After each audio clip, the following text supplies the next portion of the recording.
കഷായം ഇതാണ് വയറിളക്കുന്ന മരുന്ന്. ഇത് നല്ല വേവിച്ച് വറ്റിച്ച് ഈ 2 കുപ്പി കഷായം ഞാൻ കൊടുക്കും. ചെറിയ കുപ്പിയിൽ 200-ന്റെ കണ്ട. ഞാൻ കാലത്ത് ഈ പൊടി കൊടുക്കും മുമ്പ് കൊടുക്കുന്നതാണ്. ഇത് വയറിളക്കി കഴിഞ്ഞ ചേട്ടാ ഇതാണ്ട ആയുർവേദമാണ് വേണ്ട എന്താ മരുന്നുകൾ വേണ്ട. രാവിലെ 1 ഔൺസ് വീതം കൊടുക്കണം അല്ലേ? ചെറിയ 200 രൂപ. രാത്രി കിടക്കാൻ നേരത്ത് ചോറൊക്കെ കഴിച്ച് കിടക്കുന്ന മുമ്പ് 200 രൂപ കുടിക്കുക. ഒരു കുപ്പിയും ചെറിയ കുപ്പി നമ്മള് പച്ച വെള്ളം മേടിച്ച് കുടിക്കുന്ന പച്ചക്കുപ്പി അതിന് നിറയെ കൊടുക്കണം ആഹാരം കഴിച്ചതിന് ശേഷം.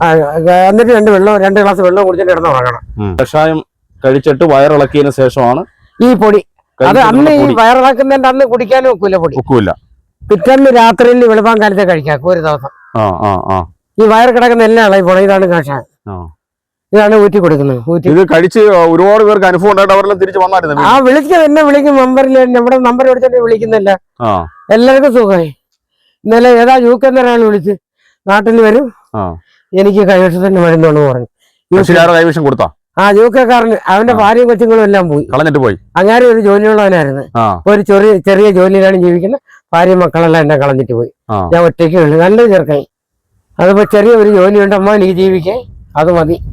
എനിക്ക് എന്റെ കൈവശം തന്ന് എന്നെ മൊത്തം മുതലും അവർ പിടിച്ചു പറിച്ചു. അപ്പോൾ നമ്മൾ എല്ലാവരും കേട്ടിട്ടുണ്ട് കൈവിഷം എന്ന്. ഇത് നൂറ്റാണ്ടുകളായി നമ്മൾ കേൾക്കുന്ന ഒന്നാണ്. കൈവിഷം കൊടുത്തു ഒരാളെ കുടുംബം നശിപ്പിക്കുക, അല്ലെങ്കിൽ ജീവിതം മൊത്തം ഇല്ലാതാക്കുക എന്നൊക്കെ. അപ്പോൾ അതിനൊരു മരുന്നുണ്ട്. കൈവിഷം എന്ന് പറയുന്നത് ചെറിയൊരു കാര്യമല്ല.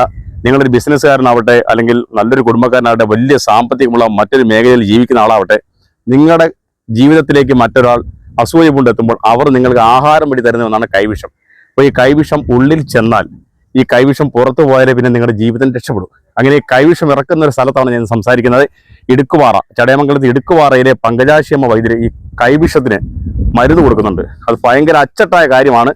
ഒരുപാട് പേര് തകർന്നടിഞ്ഞ ജീവിതങ്ങളൊക്കെ അവരുടെ ജീവിതം വീണ്ടും പച്ച പിടിച്ചു വന്നിരിക്കുന്നു എന്നാണ് കേട്ടത്. അതുകൊണ്ടാണ് ഈ കൈവിഷത്തിനെ പറ്റിയുള്ള കാര്യം പറയുന്നത്. അപ്പൊ കൈവിഷത്തിന്റെ മരുന്ന് കൊടുക്കുന്ന സ്ഥലത്തേക്കാണ് പോകുന്നത്. നമുക്ക് പങ്കജാക്ഷിയമ്മ തന്നെ അതിന്റെ സത്യാവസ്ഥ പറയാം. അപ്പോൾ നമുക്ക് ആ കൈവിഷത്തിന്റെ മരുന്ന് കൊടുക്കുന്നതും അതിന്റെ വിശേഷങ്ങളൊക്കെ അറിയാം. ഓക്കെ, ഇതാണ് കൈവിഷത്തിന്റെ മരുന്ന്. ഈ കൈവിഷം കൊടുക്കുക എന്നൊക്കെ പറഞ്ഞ് പണ്ടുപേര് മന്ത്രവാദികളെ കാണാൻ പോവുക, വൈദ്യന്മാരെ കാണാനൊക്കെ വരുന്നത്. അപ്പൊ ഇവിടെ ഈ കൈവിഷത്തിനുള്ള മരുന്ന് പങ്കജാക്ഷിയമ്മയുടെ കയ്യിലുണ്ട്. കൊടുത്തോണ്ടിരിക്കുകയാണ്. ഇതാണ് കൈവിഷത്തിനുള്ള മരുന്ന്. എനിക്കാരും കൈവിഷം തരാത്തൊന്നും ഞാൻ വെളുപ്പാൻ കാലത്ത് 4 മണിക്കാണ് ഇത് കഴിക്കുന്നത്. പറയൂ. വേറെ കഷായമുണ്ട്. കഷായം കൊടുത്ത് വയറിളക്കിക്കൊണ്ടാണ് 2 കുപ്പി രാത്രി ആഹാരത്തിന് ശേഷം 1 കുപ്പി. വെളുപ്പാൻ കാലം അവര് കക്കൂസിൽ പോയാലും പോയില്ലെങ്കിലും അടുത്ത കുപ്പിയും കൂടെ കുടിച്ച് 4-5 ഗ്ലാസ് വാട്ടവെള്ളം കുടിക്കണം. അപ്പൊ വയറ് കംപ്ലീറ്റ് ഇളകി പോകും. അന്ന് കൈവിഷത്തിന്റെ മരുന്ന് കഴിക്കുന്നതിന് മുമ്പ് നമ്മൾ വയറ് ക്ലീൻ ചെയ്യണം. വയറ് ക്ലീൻ ചെയ്യണം. ക്ലീൻ ചെയ്തിട്ട് വേണം ഇത് 2 ഗ്ലാസ് പാലില് കാച്ചി നല്ല പാല് തണുക്കണം. തണുത്തിട്ട് 1 സ്പൂൺ പൊടി അതിലോട്ട് ഇടണം. അത് വെളുപ്പാൻ കാലം 4 മണിക്ക് വെറും വയറ്റിൽ ഇതങ്ങോട്ട് കലക്കി ആ പാലിലോട്ടിട്ട് കരണ്ട് വെച്ച് കലക്കി ഒറ്റ വലിയ. എത്ര ദിവസം കഴിക്കണം? അത് 2 ദിവസം കഴിച്ചാൽ മതി. 2 ദിവസം ഈ 2 ഗ്ലാസ് പാല് വേണം ഒരു പ്രാവശ്യത്തേക്ക്. എന്നുവെച്ചാൽ ഈ 1 ഗ്ലാസ് പാലിൽ ഇത് കലക്കി കുടിച്ചിട്ട് മറ്റേ പാലും കൂടെ കൈവിഷം പുറത്തു പോകുന്നത് എങ്ങനെ? ഇളവി പോകും. അതിന് വയറെ ശുദ്ധീകരിക്കുന്ന നമ്മൾ 4 മണിക്ക് കുടിക്കാൻ പറഞ്ഞാൽ 1 ഉറങ്ങണം. ഇത് കുടിച്ചിട്ട് തെളിയുമ്പോ ഈ വയറിൽ മൊത്തം ഇത് പിടിക്കും. ഒരാൾക്ക് ഈ കൈവിഷം കൊടുത്തിട്ടുണ്ടെന്ന് എങ്ങനെ നമുക്ക് മനസ്സിലാവുന്നത്? അവര് ജോലിക്കൊന്നും പോകത്തില്ല. അവർക്ക് വായന് എരിപ്പും വയറും വേദനയും ഒന്നും ആഹാരം കഴിക്കാക്കൂല. എപ്പോഴും ഗ്യാസിന്റെ പ്രവളവും അസ്വസ്ഥത തന്നെ. ജോലിയുള്ളവർ ജോലി പോകത്തില്ല. അവർക്ക് ഉറങ്ങിയാൽ മതി. ക്ഷീണം, വല്ലാത്ത അവസ്ഥ, മന്ദത. അപ്പൊ നമുക്ക് മനസ്സിലാക്കണം അയാൾക്ക് എന്തോ കുഴപ്പമുണ്ടെന്ന്. ഒരു കടയിൽ ചെന്നിരുന്നാലും പിന്നെ അങ്ങനെ കച്ചവടത്തിൽ മേലോട്ട് കതിക്കത്തില്ല. ഇങ്ങനെ താഴോട്ടേ വരുള്ളൂ. ഈ കൈവിഷം എന്നൊക്കെ പറയുന്നത് ഭയങ്കര പണ്ടുവരെ ഉള്ള കാര്യം. പണ്ടെന്ന് പറഞ്ഞാൽ നല്ല മന്ത്രവാദികൾ എവിടെയെങ്കിലും ഒക്കെ കാണൂല്ലേ? ഇതൊരു സത്യമാണ്. ഇത് സത്യം തന്നെ. ഇത് ലക്ഷക്കണക്കിന് ആളുകൾ കൊണ്ടിപ്പോ പോയി. അപ്പൊ ഈ കൈവിഷം നമുക്ക് മനസ്സിലാക്കാൻ കഴിയുമെന്ന് പറഞ്ഞാൽ നമ്മുടെ ജീവിതത്തിലുണ്ടാകുന്ന മാറ്റങ്ങളാണ്. തകർച്ച, അതുപോലെ തന്നെ കുടുംബ കലഹം, കുടുംബത്തിൽ പ്രശ്നങ്ങള്, ഭർത്താവിനെ അടിച്ച കളയ, ഈ മുതലെല്ലാം കൈവശമാക്കിക്കൊണ്ട്. അപ്പൊ അങ്ങനെ വല്ല സംഭവം നിങ്ങൾ ഉണ്ടെങ്കിൽ, നിങ്ങൾക്ക് ഒരു ജീവിതത്തിൽ ഒരു അധപ്പതനത്തിലേക്ക് പോകുന്ന തോന്നുവാണെങ്കിൽ നിങ്ങൾ ഇവിടോട്ട് വന്നാൽ മതി. ഇതാണ് മാസത്തിൽ 100-100 പേര് വരും ഈ കൈവിഷത്തിന്റെ മരുന്ന്. 100 അല്ല വന്നത്, അതിൽ കൂടുതൽ വരും. വരുന്നവരേ ഉള്ളൂ. ഇതിന് ട്രിക്ക് എങ്ങനെ നമ്മൾ മരുന്നുണ്ടാക്കുന്നത് പറയത്തില്ല. മരുന്നൊന്നും പറയത്തൊന്നുമില്ല. ഇതൊരു ചങ്കൂഷ്മം കൂടെ ചേരും. അത് മാത്രമേ പറയൂ. അതേ പറയുള്ളൂ. ചേരുവക, ചേരുവക, ശംഖുപുഷ്പം, ശംഖുപുഷ്പം. കൈവിഷത്തിന് മരുന്ന് പ്രധാനമായി. അതിന് വേറെ മരുന്നുകളുണ്ട്. ഈ കൈവിഷാകത്തുണ്ടെങ്കിൽ നമ്മൾ വയറിളകി പോകും. വയറിളകി ഇപ്പൊ ഇത് വയറിന്റെ ഭാഗങ്ങളില് ഈ വിഷം നമ്മൾ ഇറച്ചിയിൽ കരളിയിൽ വറുത്തത് നാരങ്ങ വെള്ളത്തില് ചായയിലൊക്കെയാണ് ഈ പൊടി കൊടുക്കുന്നത്. അപ്പൊ നിനക്ക് പറഞ്ഞാൽ നീ ഞാൻ ഇവിടെ ഭയങ്കര സ്നേഹമായിട്ടാണ് വിളിച്ചോണ്ട് വരും. വിളിച്ചോണ്ട് അതിലേക്ക് ചീനി നമുക്ക് ചിക്കൻ കൊണ്ടിട്ടേ വാന്ന് പറയും. ഈ കറി കൂടെ ചേർത്താണ് അകത്ത് ചെല്ലുന്നത്. ആരും വിശ്വസിച്ച് നമുക്ക് അങ്ങനെ ചായയിൽ തരും. കരളി ഈ കന്നാലിയിലൊക്കെ കരളി ഒടിച്ച് വറുത്ത് അതും ചീനിയൊക്കെ നമുക്ക് കൊണ്ടുപോയി നമ്മൾ തിന്നുകയും ചെയ്യും. അത് എന്നിട്ട് ഇത് അകത്ത് പോയി കുറച്ച് നാളാകുമ്പോഴാ ഇതിന്റെ കച്ചവടവും തെളിഞ്ഞ് എല്ലാ പുല്ലും സാമ്പത്തിക എല്ലാ കൈവശം അവരങ്ങാക്കുന്നില്ല. കയ്യിരിക്കുന്ന പൈസ അല്ല കൈവശം എന്തുവാണെന്ന് പറഞ്ഞു കേട്ടല്ലോ. ഇങ്ങനെയുള്ള സംഭവം മുതലാളി മൊത്തം പിടിച്ചെടുക്കും.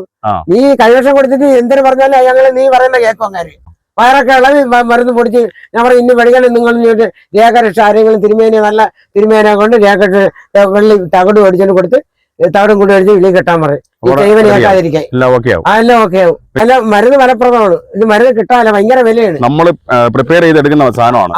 കൂട്ടുകൾ നമ്മൾ പറയത്തില്ല. കൂട്ടുകളൊന്നും പറയില്ല, അങ്ങനെ പറയില്ല. അവർക്കുള്ള ഇപ്പൊ പോയവർക്കൊക്കെ നല്ല സുഖമായി. എനിക്കാരും കൈവിഷം തന്നിട്ടില്ല. എനിക്കാരും തന്നിട്ടില്ല. എനിക്ക് ഇങ്ങനെയുള്ള പ്രശ്നങ്ങളൊന്നും. കഷായം ഞാൻ കഴിച്ച ഇതാണ് കഷായം. ഇതാണ് കൈവിഷത്തിന് മുന്നേ കൊടുക്കുന്നത്. ഇതാണ് വയറിളക്കുന്ന കഷായം. വേണ്ട ഇത് വിഷമല്ലാണ്ട മരുന്നുകൾ വേണ്ട. അതെല്ലാം ആയുർവേദമാണല്ലേ? ആയുർവേദമാണ്. വേണ്ട മരുന്നുകൾ വേണ്ട. ഇത് രാവിലെ 1 ഔൺസ് വീതം കൊടുക്കണം അല്ലേ? ചെറിയ 200 രൂപ രാത്രിയിൽ കിടക്കാൻ നേരത്ത് ചോറൊക്കെ കഴിച്ച് കിടക്കുന്ന മുമ്പ് 200 രൂപ കുടിക്കുക. ഒരു കുപ്പിയും ചെറിയ കുപ്പി നമ്മള് പച്ച വെള്ളം മേടിച്ച് കുടിക്കുന്ന പച്ച കുപ്പി അതിന് നിറയെ കൊടുക്കണം. ആഹാരം കഴിച്ചതിന് ശേഷം എന്നിട്ട് 2 ഗ്ലാസ് വെള്ളം കുടിച്ചിട്ട് കിടന്ന് ഉറങ്ങണം. ഒരു പാരാത്രിയൊക്കെ ആകുമ്പോൾ തൂറ്റലിന് ഓടും. കക്കൂസി പോവും. ബാത്റൂമിൽ പോകുമ്പോഴത്തേക്ക് ഒന്ന് പോയിട്ട് വരുവോ അല്ലെങ്കിൽ പോവാതിരിക്കുക അടുത്ത കുപ്പിയും കൂടെ അങ്ങ് കുടിക്കണം. 2 കുപ്പി കഷായം കുടിക്കാൻ വയറൊക്കെ എറിഞ്ഞ് തുറച്ച് കഴിഞ്ഞിട്ട് കാലത്തെ കട്ടിയുള്ള കാപ്പി ഒന്നും കുടിക്കരുത്. പൊടിയൊരു കഞ്ഞി വെച്ച് ഇഷ്ടം പോലെ കഞ്ഞുള്ളം കുടിക്കണം.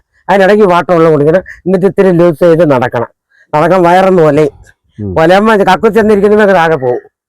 ഇത് കഴിച്ച് വയറ് ശുദ്ധിയാക്കിയിട്ടാണ് ഈ പൊടി. അത് 2 ഗ്ലാസ് പാല് കാച്ചി നല്ല തണുക്കണം. ഇതാണ് കൈവശത്തിന്റെ പൊടി. കണ്ടാ ഇതാ പൊടി. ഈ പൊടി വെറും വയറ്റിൽ അത് 4 മണിക്കാ കുടിക്കാൻ പറ്റും. 1 ദിവസം കഴിച്ചാൽ മതിയോ? ഒരു ദിവസം 2-3 പിന്നെ സ്പൂൺ ഇടണം. ഇതുപോലത്തെ ഒറ്റ ദിവസം രാത്രിയിൽ ഇത് വയറ്റി പിടിക്കാൻ 2-3 സ്പൂണ്. അത് 2 ഗ്ലാസ് പാല് വേണമെന്ന് പറയുന്നത്. അത് വെള്ളം ചേർക്കാത്ത പാലായിരിക്കണം കാച്ചുന്നത്. കാച്ചി നല്ല പച്ചവെള്ളം ഇതുപോലെ 3 സ്പൂൺ ഇടണം. ഇതുപോലെ 3 സ്പൂണിട്ട് കലക്കി അത് വലിച്ചങ്ങ് കുടിച്ചിട്ട് 2ാമത്തെ പാലും കൂടെ ആ ഗ്ലാസ്സിൽ ഒഴിച്ച് ആ മരുന്നെല്ലാം കൂടെ കിറ്റിയാണ് അതും കൂടെ കുടിക്കണം. മൊത്തത്തിൽ അങ്ങ് ഫുൾ ഇത് കഴിഞ്ഞിട്ട് ഒരു 2 ഗ്ലാസ് വെള്ളം കുടിച്ചിട്ട് സുഖമായിട്ട് ഇടണം. ഒന്ന് ഇറങ്ങി തെളിയുമ്പോൾ വയറ് കൊണ്ട് ഇളവും. ഇതൊക്കെ വയറ്റി കിടക്കുന്ന കൈവണ്ടി ഇത് ഇരുന്നൊക്കെ പുണ്യങ്ങളുണ്ട്. ഈ കൈവശം എത്ര വർഷമായി കൊടുത്താലും അത് പോകൂല. നമ്മളെ കുടലിൽ പറ്റിയിരുന്ന് ഈ അൾസർ പിടിക്കുമ്പോൾ ആ തൊലി വിരിഞ്ഞ് ഈ കന്നാലിന്റെ കുടലിലൊക്കെ പിന്നെ കൃമികൾ ഇങ്ങനെ ഒപ്പി പിടിച്ചിരിക്കും കൂട്ടം കൂടെ. അതിന്റെ ചോര ഇങ്ങനെ വലിച്ചു ചുറ്റിക്കൊണ്ടിരിക്കും. കൊക്കോ പുഴുവിനെ കണക്കാ പിടിച്ചിരിക്കും. അവിടെ അത് പറഞ്ഞു പോകുമ്പോഴാണ് ഈ വേദന വരുന്നത്. ഇത് കടിച്ചു പിടിക്കുന്നതോറും പുഴി വേദനയെ. അപ്പൊ ഈ ഗ്യാസ് ആളുകളേറെ ഗ്യാസിന് ആശുപത്രി ചെന്ന ഈ മരുന്നിന് മരുന്നില്ല. ഇത് അവരാരോഗ്യത്തില്ല ഇത് ചെയ്യുന്നത്. കൈവിഷം എന്ന് പറയുന്നത് ഭയങ്കര സംഭവം അത് നമ്മളെ കുടലിനാണ്. നമ്മുടെ പതിറ്റാണ്ടുകളായിട്ട് തന്നെ ഇങ്ങനെ ഉണ്ട്. ഇത് പണ്ടേ കൊടുക്കുന്നതാ. ഇത് ആളുകളെ കൈവശം തന്ന് തകർക്കുന്നതിന്റെ മറുമരുന്ന് ഈ പൊടിയാണ്. അത് ഈ കഷായം കുടിച്ച് വയറിളക്കിയിട്ട് ഈ പൊടി 2 ഗ്ലാസ് പാല് കാച്ചി 1 ഗ്ലാസ് പാലിൽ കലക്കിയിട്ട് അതങ്ങ് കുടിച്ച് മറ്റേ 1 ഗ്ലാസ് പാലും കൂടെ അതിൽ ഒഴിച്ചാൽ കുടിക്കണം. നമ്മളെ കുടലിൽ മൊത്തം പിടിക്കാനാണ് 2 ഗ്ലാസ് പാലെന്ന് പറഞ്ഞത്. 1 ഗ്ലാസ് കുടിച്ചാൽ അതെങ്കിലും മൂലയിൽ ചെന്ന് കിടക്കുകയാണ്. നമ്മളെ കുടലിലൊക്കെ ഇത് കടിച്ച് പറ്റി പിടിച്ചിരുന്ന വ്രണമുണ്ട്. അതാണ് ഈ പുഴി വേദന, എരിച്ചില്, ഗ്യാസിന്റെ ഒക്കെ വെറുതെ ഉണ്ടാവുന്നതാണ്.